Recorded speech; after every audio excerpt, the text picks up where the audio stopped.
So help us contextualize, Sam, maybe like how compute constrained do you feel today? And when you look at the build out over the course of the next 2 to 3 years, do you think you'll ever get to the point where you're not compute constrained?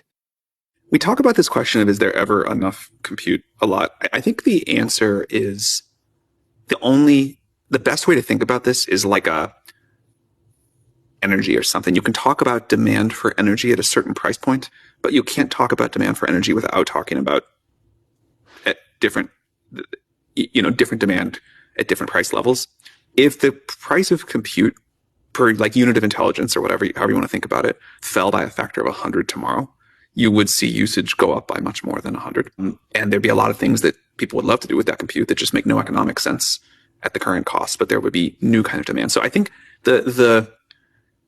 now, on the other hand, as the models get even smarter and you can use these models to cure cancer or discover novel physics or drive a bunch of humanoid robots to construct a space station or whatever crazy thing you want, then maybe there's huge willingness to pay a much higher rate cost per unit of intelligence for a much higher level of intelligence. That we don't know yet, but I would bet there will be.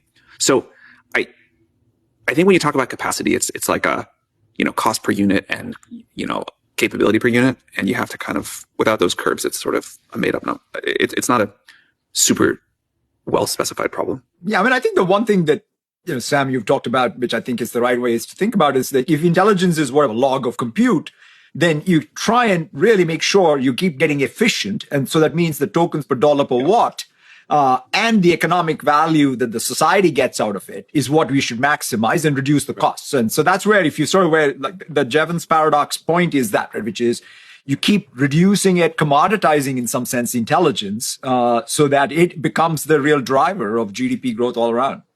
Unfortunately, it's something closer to log of intelligence equals log of compute, but we may figure out better scaling laws and we may figure out how to beat this yet.